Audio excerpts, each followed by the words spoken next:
iZotope Ozone 7 is new.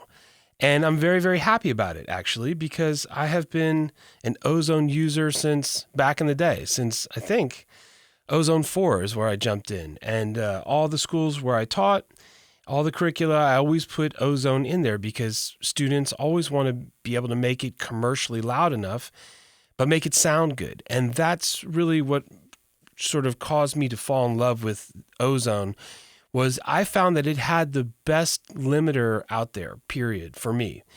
One of the problems I always had with limiters and making things loud was that once you made them loud, you could get them loud, but usually the low end of the bass would go away.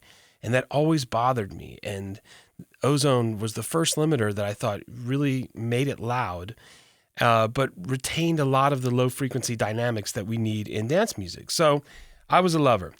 And, you know, between all of us here, when Ozone 6 came out, it was a little bit of a curveball for me.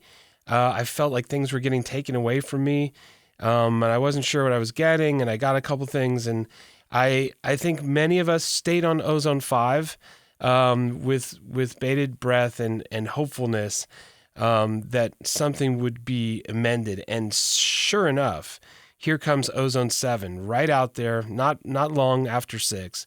And it's amazing. It really is. I think they're absolutely back on track with this. And the proof is that I'm using it already. You know, I used it on 2 Beatport masters this morning, and I was so happy. So anyway, there's lots of new stuff.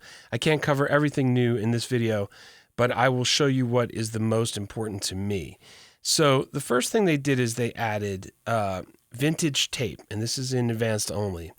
And, you know, there's so much good tape compression out there. Slate, I'm a huge fan. UAD, I'm a huge fan. Oxide is new. I've been playing with that. That's very fat. So here's iZotope's tape compression. And it's modeled after a 2-track Studer, so it has a bit of the Studer sound. And all the usual suspects here. We have input drive, and of course, a huge part of the response of your tape compression is how hard you hit the tape and being fearless and not being scared to smack the tape. So the harder you push into the drive, the more saturation you get, the more compression. So that is your control there. I like to leave the bias so far at 0. If you want to compensate for weird mixes, I think you can play with it. And of course, you can get more brightness or more darkness. I found it was really fine at 0 for what was, I thought, a very good mix or a couple good mixes. You can run your tape speed at 15 or 30.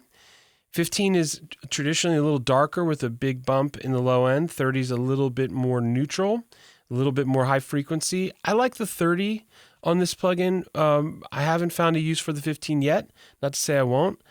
Different machines are different. I love the 15 on the UAD ATR, but on this particular plugin, I like the 30. Here you can add even ordered harmonics, sort of gives you almost another calibration tool, or maybe it's more like a tube tape. You know, they had tape machines with tube stages, which I think were very hot. But you can add some even ordered harmonics. It's subtle, but it's very nice. Kind of thickens the sound in a very pleasant, even ordered harmonic way. Low emphasis, this is important. This is your bump. And so even if you run the 30 inches per second, you can put a nice serious bump in your low end. And that is why we love tape compression, that big rubber bouncing ball of low end that is tape compression. And no EQ or compressor can do that. It's a tape thing. And I'm glad that this is now included because it's right here, quick controls, and you can get a serious low frequency bump out of this low emphasis. High emphasis just brightens up the sound, and a little bit of brightness is good. Tape compression can tend to darken things in a nice way, hushing kind of some high frequencies you don't need. So that's the setup here. Do I wish it had turning, reels? Yes, I think it's hard for me to play with vintagey things without vintage sort of graphics. And I don't know, maybe I wish I could flick a button and watch the reels turn or something in an old black and white movie. I don't know. Anyway, this is very, very useful, very musical. I think it's on the subtle side, but in a good way. So I'm a huge fan of that. Okay, moving right along, a vintage compressor. And according to the iZotope rep at the New York AES show, this is modeling a fantastic vintage compressor that never actually existed. So I love that mentality. Fantastic. I think it's very, very, again, gentle. I think it's perfect for mastering. It's not at all grabby. It's very, very smooth.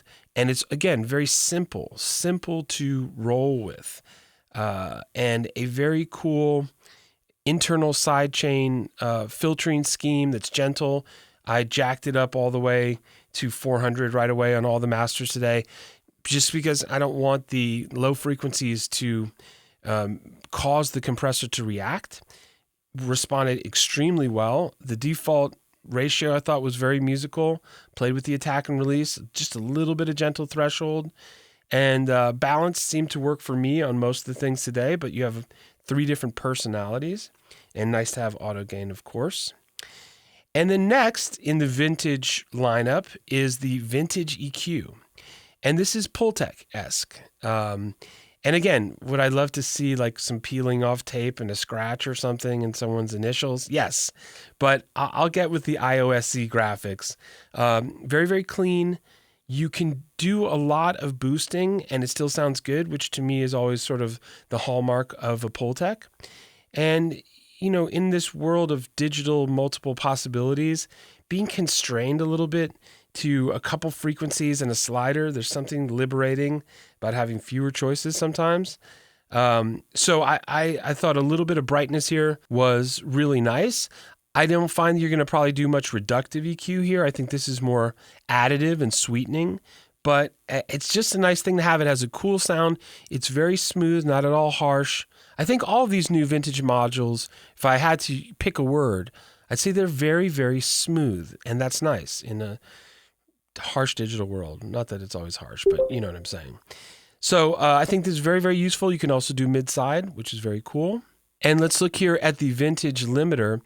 And, you know, a big part of what I always recommend is serial compression and serial limiting. And serial compression and limiting always sounds kind of sinister, like you're going to over compress it and squash it to death. And that's not it at all. In fact, I think if you take some of the pressure off of a single compressor or a single limiter, you actually can get a much more transparent sound because 2 modules are sharing the load. So it's nice to have this modern maximizer, but also very cool to have this vintage limiter. And I like to use this very, very gently, just seeing a little bit of gain reduction or sometimes none. And, you know, remember, with a lot of this digital dynamics processing gear, sometimes you're hearing the de-essing or the limiting or the compression before it shows up on the meters. It's just the fact. So don't use your eyes only, use your ears, and you'll hear it start to limit a little bit. And there's a sweet spot that's very, very small sometimes. Analog was cool, tube was cool, modern was cool. I tend to gravitate toward tube, just sounded good to me. And your character is sort of your release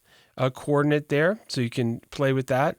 Again, quicker character, lower setting is more bouncy, longer setting is more glue-like.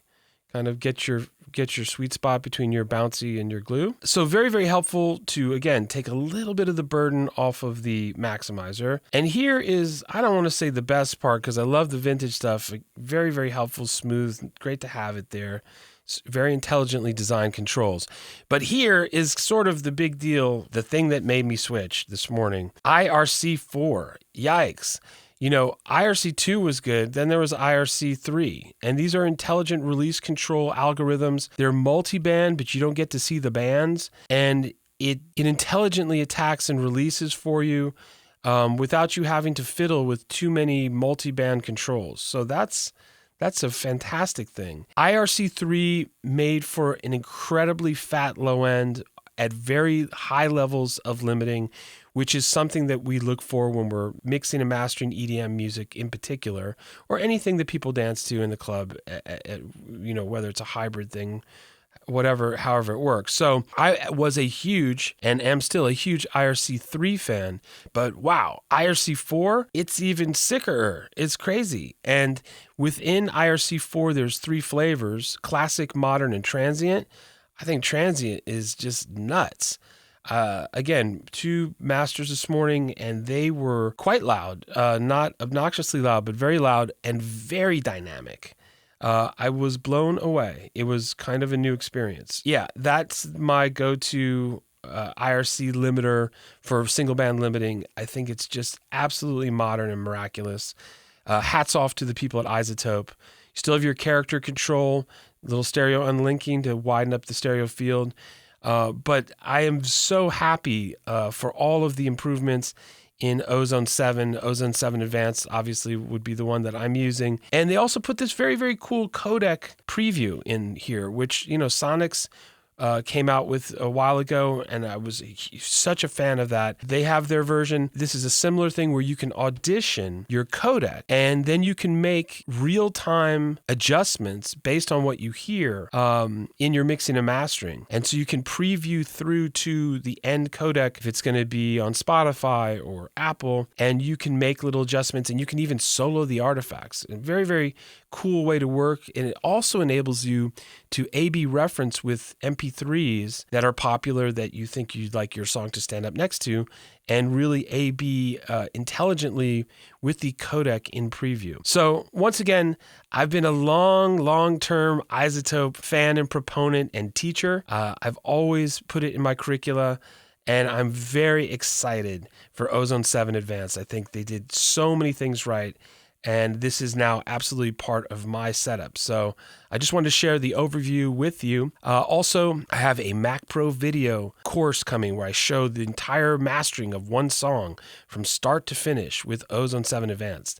And you get an entire workflow and some cool user tips for this excellent plugin. Okay, thanks for watching.